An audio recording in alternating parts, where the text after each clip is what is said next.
Lalu berkatalah Elisa, "Dengarlah firman Tuhan. Beginilah firman Tuhan. Besok, kira-kira waktu ini, sesukat tepung yang terbaik akan berharga sesikal, dan 2 sukat jelai akan berharga sesikal di pintu gerbang Samaria."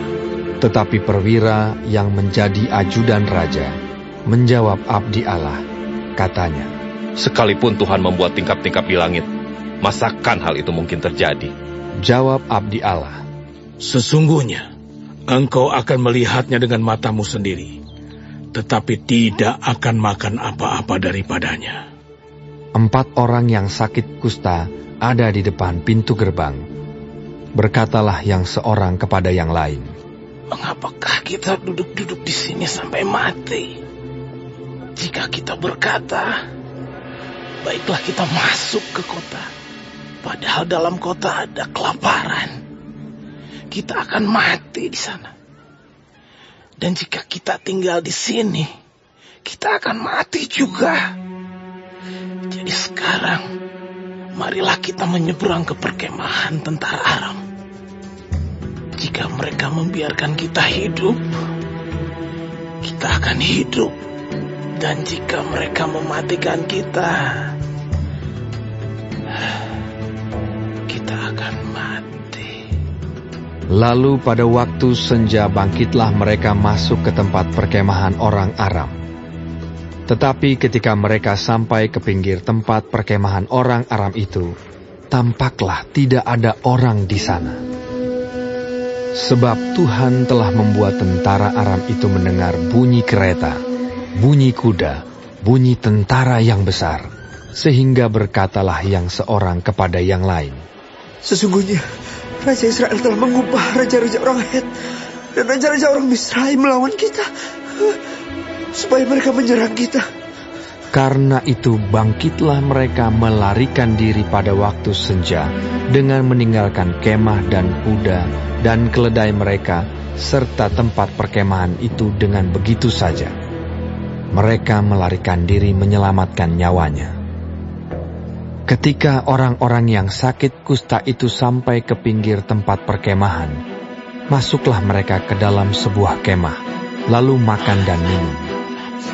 Sesudah itu mereka mengangkut dari sana emas dan perak dan pakaian. Kemudian pergilah mereka menyembunyikannya. Lalu datanglah mereka kembali, masuk ke dalam kemah yang lain, dan mengangkut juga barang-barang dari sana. Kemudian pergilah mereka menyembunyikannya. Lalu berkatalah yang seorang kepada yang lain, "Tidak patut yang kita lakukan ini. Hari ini ialah hari kabar baik, tetapi kita ini tinggal diam saja. Apabila kita menanti sampai terang pagi, maka hukuman akan menimpa kita. Jadi sekarang, marilah kita pergi menghadap untuk memberitahukan hal itu ke istana raja." Mereka pergi, lalu berseru kepada penunggu pintu gerbang kota dan menceritakan kepada orang-orang itu. Katanya, "Kami sudah masuk ke tempat perkemahan orang Aram, dan ternyata tidak ada orang di sana, dan tidak ada suara manusia kedengaran. Hanya ada kuda dan keledai tertambat, dan kemah-kemah ditinggalkan begitu saja." para penunggu pintu gerbang menyerukan dan memberitahukan hal itu ke istana raja. Sekalipun masih malam, raja bangun juga, lalu berkata kepada para pegawainya, "Baiklah aku terangkan kepadamu apa maksud orang Aram itu terhadap kita. Mereka tahu bahwa kita ini menderita kelaparan. Sebab itu, mereka keluar dari tempat perkemahan untuk menyembunyikan diri di padang.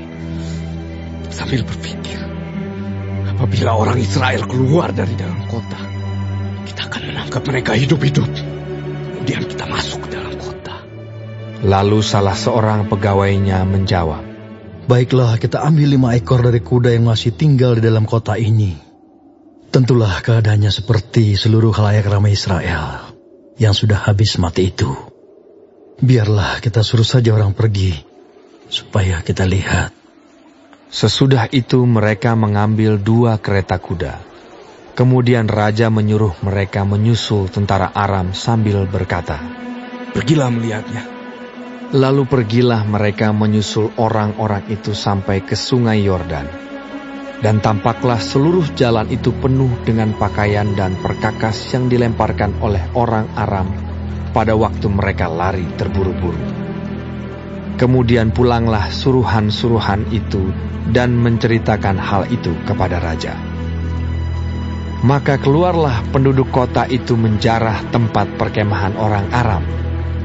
Karena itu, sesukat tepung yang terbaik berharga sesikal, dan 2 sukat jelai berharga sesikal, sesuai dengan firman Tuhan.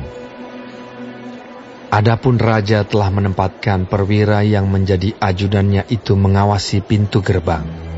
Tetapi rakyat menginjak-injak dia di pintu gerbang, lalu ia mati sesuai dengan perkataan abdi Allah yang mengatakannya pada waktu raja datang mendapatkan dia.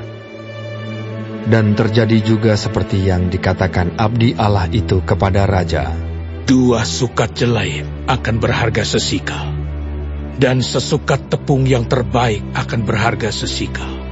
Besok, kira-kira waktu ini, di pintu gerbang Samaria.